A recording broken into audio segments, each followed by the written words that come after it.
So destiny swapping has been a big topic, I would say over the past probably few years, over several months.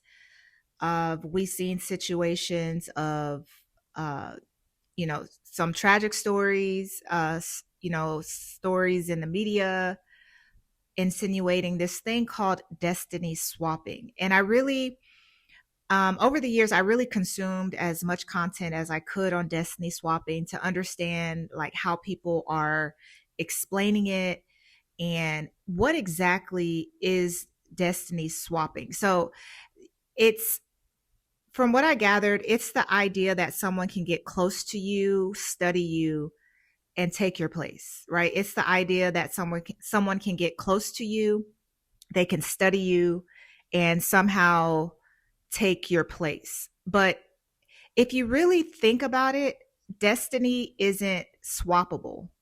It really isn't swappable. Stay with me. I know a lot of people aren't going to agree with this angle, but here at Creatives Unbox, by the way, my name is Shantae. I'm the founder of Creatives Unbox. And the goal of my channel is to help creatives win where others quit.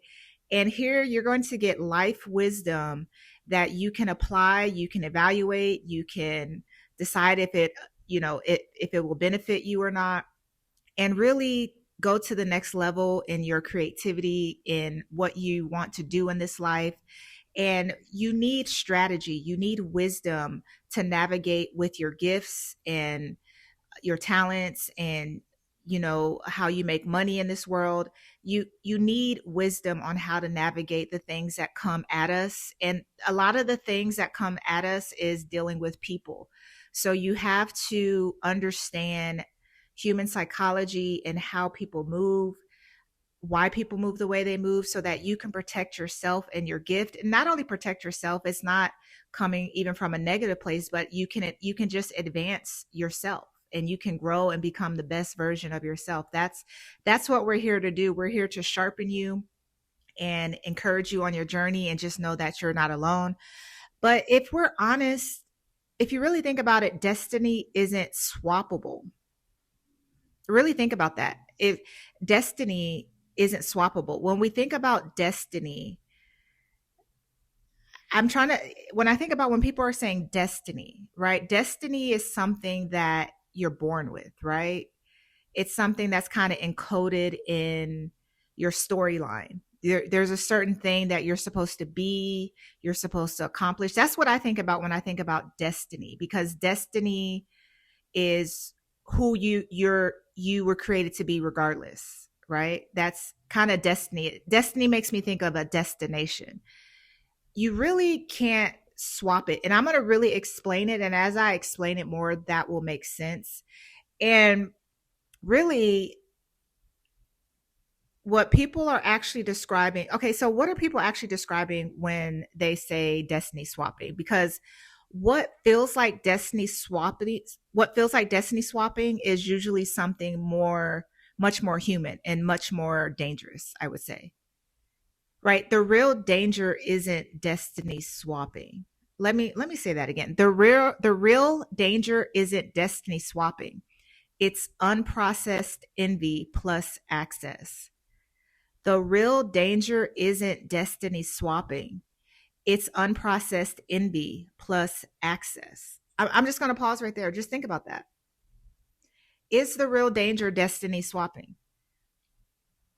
Because especially I'm talking to creatives. So what destiny actually is for the creative, when we think about what that means to the creative, for creatives, you have to understand that destiny isn't a platform, destiny isn't a role, destiny is not a spotlight, destiny is not an opportunity.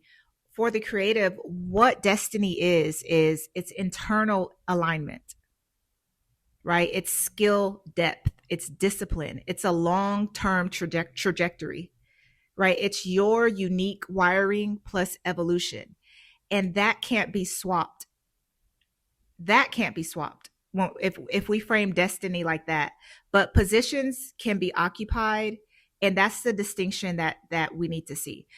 And I'm gonna jump ahead a little bit, and it's funny because I've had people, they try to take my place, quote unquote. They try to copy me, and especially like when it comes to music. And I talk about this a lot because I have a lot of experience in the church, and it's funny how people tried to.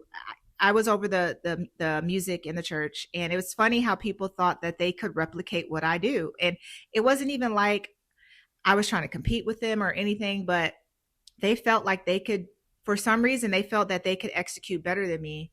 And then they tried to copy me. And then the result was so watered down and it had no life to it. It had no vision to it. And you know what they say? They can try to replicate the dish, but they don't have the recipe, right? They can try to replicate the dish, but they don't have the recipe that makes it pop. And that, I think that's the difference. You can cosplay, you can dress something up, but when it comes to that internal alignment and discipline, people can't replicate. You can't swap that, right? You can't. I've been playing piano for a long time, right? You can't just up and pick up a piano and think you can swap with me. It doesn't work like that. I put in too many years. I put the work in. I put the tears in. It doesn't work like that. So when you really think about destiny, it's more of an internal thing, and that can't be swapped. But I think when people are talking about destiny swapping, they're more talking about position, external position. So I really wanted to make that distinction because why does it feel like someone is swapping, right? When we say swapping, it's because it's when someone, they get close to you, they study your flow, they copy your aesthetic, they try to enter your lane when they've been in a total different lane, but all of a sudden you're doing it now. They want to do what you're doing. You notice they're competing. There's this shift in energy, and it feels like they're trying to take my space. They're trying to take my spot. But what's happening internally in them is this, right? So it's a comparison discomfort, right? It's just this discomfort that people feel like maybe they're not doing enough or they're inadequate. So it creates this comparison discomfort. And then it creates this identity insecurity. And then what does that do? It creates a status tension, and then it creates pressure from proximity. So if you really look at it through that lens, it's not destiny theft. It's really not destiny swapping or theft. It's ego's destabilization. It's really ego destabilization. And the reason why this is important, and I'm so glad that this topic has opened up because it really points to what the real danger is. It's really envy plus access, right? It really comes down to envy plus access. And I want to say this, envy by itself is human. Like everyone feels it at some point. And let me explain that. This is my theory on, I don't know if I want to call it, some would call it like the spirit of envy, the spirit of jealousy. I feel like thoughts can float in the air and the thought will try to come to you. But this is where emotional intelligence comes in, and you know how to dismiss a thought, right? Like, because especially with women, because I believe like we were bred to be competitive and jealous. I mean, even if you look at biblical times, what was it, Ruth? Um, I don't want to get too much into the Bible, but they had women preparing for months, preparing their bodies, preparing how they smell, preparing their skin, preparing their hair, their aesthetics, to try to get chosen by the king. And they were trying to compete with different women, right? The women would stand before the king and he would decide if this woman was worthy to be in his chambers, right? And there's this competition because it's like you have to be the best or you won't have provision, you won't have resources, you won't get chosen. So this kind of envious, jealousy, competitive spirit has been with the human race for centuries, right? So you can't really escape the programming that has been done for years. We're taught, even in the world, even though it's subtle, we're taught to compete. When you go on a job interview, what do they say? Oh, the last question is, why should we choose you over the other candidates? They're putting you in a competitive mindset. You have to say, oh, I'm better than them because I do this better than them, right? When you go to college, when you're applying to college, you're competing against the collective, right? They can only accept so many students per year. They can only give so many scholarships per year. You're competing. You're always in this mode of competing. If you've ever done professional, well, not even professional sports, but if you've done sports, when I did sports, I was, shout out to the B team. When I was on my B team on the sports, I'm coming in to dominate. I'm coming in to win. When I see my opponents at that moment, I'm coming to dominate you, right? So we live in a culture of competition, and let me just say, not all competition is not is a bad thing. It's just when it just turns ugly. That's the difference. Because if you really think about it, competition can make products better, and that can benefit society as a whole because you have people competing to make a superior product. And so, the collective, they benefit overall. Um, so when I talk about competition and envy, that's ingrained in our culture. So when I say, I believe this is where emotional intelligence comes from, and emotional intelligence is a term that was coined a few decades ago, and it's really understanding and managing your thoughts and your response, right? So, because there would be times like where a thought would try to come to my mind about someone, and I'm like, I rebuke that. Where did that come from? So I don't know what it is, the science behind it, but I believe it's like thoughts float around and they try to land on people. And I'm not trying to sound like deep or anything, but you have to assess where that thought came from, and you have to dismiss it early. Because when you don't, what happens is it turns into unprocessed envy. It really turns into unprocessed envy. And what does unprocessed envy do? It creates silent competition. It turns encouragement into comparison, right? It shifts admiration into resentment, baby. That admiration is something. I'm telling you, be careful of people who overly admire you. And let me just go into this. This can actually be its own video on its own, but when someone overly admires you, it's like they keep praising you, telling you how great you are. They're just always giving you compliments. It's going to turn into resentment. And it's already, the resentment is already there, because this is what they do. They overly admire you because they're battling with the feelings they already have towards you. They know they hate you. They know they don't like you. They know they're jealous of you. So it's like it's like a defense mechanism for them. They're like, well, maybe if I just overly admire them, they won't catch on to that I don't really like them. And then maybe it'll help me deal with these feelings that I don't really, you know, F with them like that. Right. It's just a psychological thing. Cause I've noticed this in friendships. It's like, they would admire me. They were quick to invite me places, only to find out they didn't like me.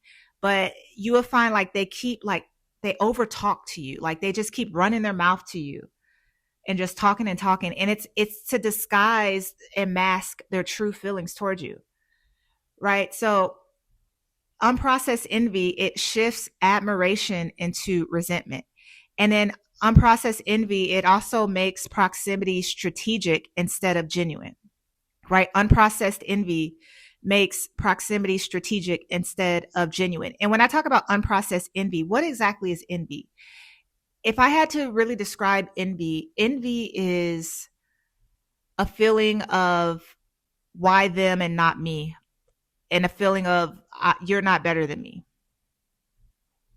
You're not better than me. Oh, you think you're better than me. When I think about like envy, it's this hatred because someone has something, or they have a position that you think they don't deserve, or they don't own, or they didn't work for, or you feel like they shouldn't be where they are. If I really had to like break down what envy is. So this is what makes access this unprocessed envy, it makes access more dangerous. Because really, remember, with destiny swapping, I said the real danger is not destiny swapping, because they can't duplicate the blueprint. They okay, they can copy the blueprint, but they can't execute it like you. So they can't swap destinies with you. They can swap a position and make it look like they have motion and that they're doing something. But this is where access is more dangerous, right? Because when someone is envious of you and they have access, this provides them with information, it provides them with your vulnerabilities, it gives them strategy, it gives them emotional leverage, it gives them social positioning. And then now when access provides all that, that combination creates this kind of subtle undermining, right? It creates this tension. It creates opportunistic positioning. It creates reputation interference. Not because destiny is swappable, because emotional maturity is lacking. It's not because destiny is swappable, because emotional maturity is lacking. Remember, destiny is internal. That is a God-given thing. That's something you're born with. It's something you worked for. It's something that you built. So it really comes down to emotional maturity lacking. And and why is this important for creatives to know? Because creatives, we're very visible, we're very expressive, we're evolving, we're always expanding. I'm always trying to level up. We're always building something. We're building platforms. We're creating intellectual property. And that makes us more inspiring. We're triggering. Let me tell you, we're very triggering, especially to people who gave up on their dreams and they just let life just take over and control. That makes us very comparable. That makes us as creatives very observable. And so proximity to growth is pressure. So when someone sees you're growing and you're leveling up and they're not, that's where the tension and the hidden envy starts to develop. That's where the all of a sudden they're offended easily. It just spirals, right? And not everyone can handle being close to someone rising. And you have to understand this. If you plan on elevating, know you're going to lose people along the way. You should be. If you're not losing people along the way, you need to look more carefully. And this is not to make you paranoid. It's really to give you the realities of the world. And I hope this message is making sense, because I'm really trying to come from a different perspective of destiny swapping, right? And you just have to understand that it really is envy and proximity. So, why am I saying all this? What do we do? I'm not saying to isolate yourself. I'm not saying to be paranoid. I'm just saying you need to have discernment. You really need to have discernment, because you have to be able to recognize the signs of unprocessed envy. You really have to recognize the signs of unprocessed envy, because notice when people talk about destiny swapping, they always talk about it after the fact, like after the damage was done, right? And then they always say they saw the signs earlier, but they didn't really. It's like you try to give people the benefit of the doubt, but the times we live in, you just have to see the signs for what they are and cut your losses as soon as possible. And so when you recognize signs of unprocessed envy, these are the things you want to look for. You want to look at sudden comparison language. You always notice like there's this subtle, like they're just comparing themselves to you. Like, um, let me give you an example. I know I'm going to cut someone off when they ask me how much I paid for something, and if the price was kind of expensive, and they're like, "Oh, I would never pay that," or "Oh, that's too much." That always ticks me off, because for one, I invest in myself. And if the product is good, if I like how it makes me feel, if it likes how it makes me look, I'm going to invest the money. So when people, when I already know I'm about to cut somebody off, when they start comparing themselves to how much I pay for stuff, when they start asking probing questions, oh, how much did you pay for? How much do you pay for that? Not because they're trying to get it themselves, but they just want to kind of tear you down. I remember I had spent like a while ago, I spent like $250 to get my hair braided, and my neighbor, and she was a church member too at the time. I had got my hair braided, and she was like, "Oh, how much you pay for that?" And I was like, I told her the price. And then she was like, "Oh no, that's too much." Mind you, her hair was all over her head. She don't take care of herself. And she was trying to compare and try to put me down for investing in myself. I knew that was a sign that I wasn't going to be dealing with her anymore. Another way to recognize unprocessed envy is there's an energy shift when you win. Like you have a win, like you graduate, you get a new car, you get a new job, you get into a new relationship, you get some kind of recognition online, your platform grows, you reach 1 million followers. So you notice an energy shift. All of a sudden, when you tell them about your win, there's no excitement, there's no hyping you up. It's just like, oh, that's so cool. And then they change the subject back to them, or they try to change the subject to something negative to take the attention off of your momentum, right? I've seen that so many times. Red flag. That's unprocessed envy happening right before your eyes. So pay attention to the energy shift. Cause I know with my friends, they tell me something, I'm hyping them up. I'm hyping all my friends up.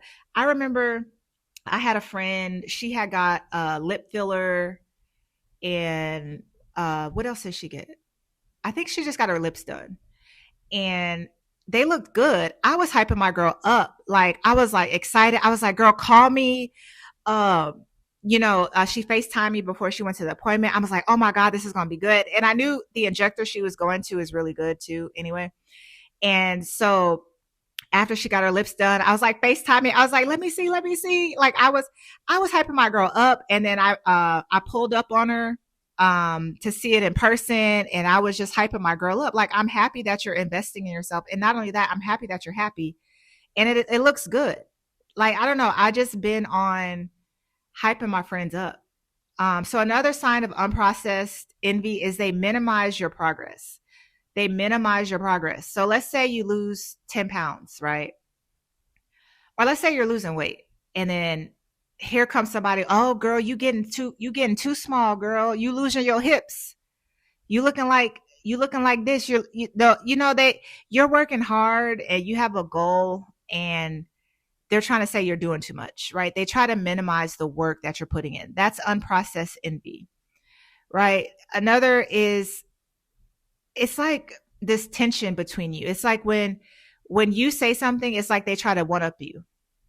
Like, and you're not even trying, like you're just talking about like something subtle. Like I remember, I have so many examples. I remember I had a friend, and I just made an observation. I was like, do you know, we were walking down the street. I think we were going to go get some food. And I was like, do you notice that everyone who has a dog, they look just like their dog? And she like dismissed it. She's like, yeah, I already know. And it was like, you may think like she just maybe just saying she already knows, but this was a continuous thing. It was like she never wanted me to seem like I knew something more than her.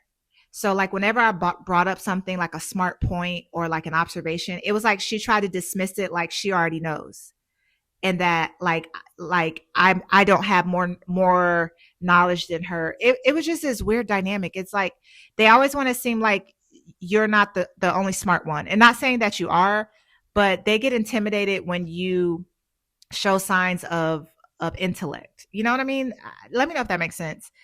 Um, so I mean, these are just some signs you have to, and you can feel some kind of tension. You have to pay attention to your nervous system. You have to trust that. You have to really lean into your intuition with this. And when I say these things, the key is not to just cut everybody off, right? The key is not to cut everybody off. You have to be strategic. You really do have to be strategic with this. So the strategy is to limit access before there's any escalation. Some people, I'm not gonna lie, you're gonna have to cut them off and just block and move forward with your life, right? But some people, you're just gonna have to limit access before anything escalates, right? Not everyone earns inside information from you. Not everyone earns strategic knowledge. Not everyone earns vulnerable positioning, right? So you really have to bulletproof your strategy. And so I hope this video makes sense because I really wanted to give you a different perspective that destiny isn't something that someone can steal. But I do understand what people mean. They really mean someone trying to take your position, right? They're trying to take your position in life. But when it comes to who you are and what you bring to the world, that can't be duplicated. That can't be swapped. That cannot be swapped. So the real question isn't are they trying are they trying to swap destinies? That's not the real question. It's the question you should be asking is are they emotionally stable enough to stand near my growth? It really comes to emotional intelligence. And that's what protects the creatives. Right? So I hope this makes sense. I really wanted to frame this in a way that, let me just say, you're one of a kind. No one can do what you do. They can try to imitate the aesthetics, but when it comes to, they can try to imitate the recipe, but when it comes to the taste, baby, they don't have it. They don't have it. So when you're around people, really look at how emotionally intelligent are they. That is the difference. All right. Bye.